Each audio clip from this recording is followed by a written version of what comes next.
시청자 여러분 안녕하십니까? VOA 뉴스입니다.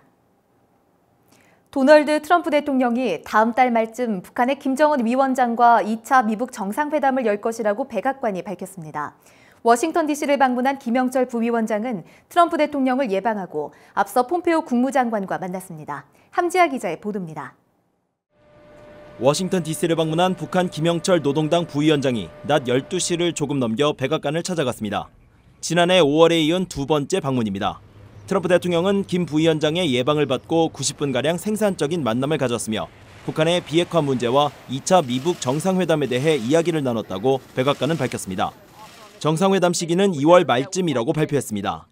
Just a little bit ago, the president had about an hour and a half long meeting. It was productive, and they're going to continue those conversations. 샌더스 대변인은 앞서 성명을 통해 트럼프 대통령은 김정은 위원장과의 만남을 고대하고 있다면서 회담 장소는 차후 발표할 것이라고 설명했습니다. 또 김 부위원장의 예방에 앞서 미북 관계와 북한의 최종적이고 완전히 검증된 비핵화, 즉 FFVD의 지속적인 진전에 대해 논의한다고 밝혔습니다. 김 부위원장은 트럼프 대통령을 예방한 뒤 마이크 폼페오 국무장관과 늦은 오찬을 한 것으로 전해졌습니다. 앞서 김 부위원장은 오전 11시쯤 숙소인 호텔에서 폼페오 장관과 회동했습니다. 이 자리에는 스티븐 비건 미 국무부 대북정책 특별대표와 국무부 관계자들이 자리를 함께했습니다. 국무부는 김정은 위원장이 싱가포르에서 한 약속들에 대한 진전을 이루는 노력에 대해 좋은 논의를 했다고 밝혔습니다. VOA 뉴스 함지아입니다. 다음 달 말 2차 미북 정상회담 개최가 확인되면서 이번 정상회담에서는 구체적이고 신속한 북한 비핵화 과정이 도출돼야 한다는 지적이 나옵니다. 그런 구체적인 비핵화 조치를 확인한 뒤 북한의 요구 수용을 검토해야 한다는 겁니다. 김칸희 기자입니다. 2차 미북 정상회담 개최 시기를 확정한 미국은 비핵화에 대한 북한의 진정성을 행동으로 보여주길 기대하고 있을 것이라는 분석이 나왔습니다. 전문가들은 따라서 두 정상은 북한 비핵화에 대한 구체적인 조치들에 합의해야 하며 북한은 1차 정상회담에서 밝힌 김 위원장의 약속대로 핵미사일 프로그램의 공개와 검증 조치를 수용해야 한다고 지적했습니다. Disclosure or step on verification or some other step related to their nuclear and missile programs that would indicate that they're going beyond words to action and that there is a process envisioned. 비핵화의 구체적 조치는 최대한 신속하게 추진돼야 하며 상호 신뢰를 위해 기간도 명문화해야 한다는 지적도 나옵니다.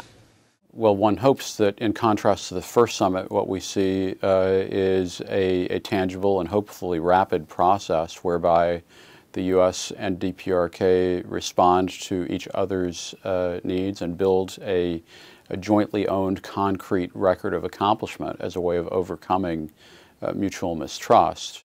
비핵화에 대한 정의 역시 분명히 해야 한다는 제언도 나옵니다. 북한이 여전히 미국과 국제사회가 인식하는 비핵화의 정의와 다른 주장을 하고 있는 만큼 이를 분명히 하지 않는다면 협상은 무의미해진다는 것입니다. The zero-sum game. One side wins, the other side loses. The North Korean side doesn't give anything away for free, and some of the things that it promises never happen. 북한을 상대로 방심을 해선 안 된다는 지적도 있습니다.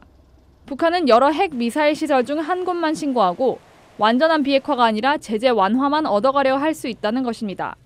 North Korea is also going to try and eke out every additional concession that it can along the way, and there's a risk there that if there are other nuclear facilities out there, that really all we're doing is slowing the growth of North Korea's nuclear weapons arsenal.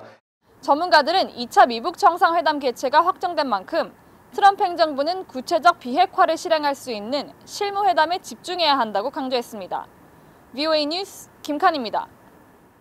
스티브 비건 미국 국무부 대북정책 특별대표가 스웨덴을 방문해 북한의 최선희 외무성 부상과 실무 협상을 벌일 것으로 전해졌습니다. 스웨덴 외교부가 국제 전문가 회의 참석을 위한 최선희 부상의 스웨덴 도착을 확인한 가운데 비건 대표와 최 부상의 첫 번째 실무 협상이 주말 동안 이뤄질 것이라고 스웨덴 언론이 보도했습니다. 한편 이들의 대화 상대인 한국의 이도훈 외교부 한반도 평화교섭 본부장도 18일 스웨덴으로 출국한 것으로 알려졌습니다. 올해 미 국무부 예산 가운데 북한 인권 증진을 위한 예산으로 지난해보다 $200만 늘어난 $1,000만 배정된 것으로 나타났습니다. 미국 민주당의 니타로위 하원 세출위원장은 최근 의회에 제출한 세출법안 설명서를 통해 북한 인권 관련 단체들을 지원하는 미국 민주주의 진흥재단에 $600만 달러, 국무부의 민주주의 인권 노동국이 관리하는 경제지원기금에 나머지 $400만 달러가 배정된다고 밝혔습니다.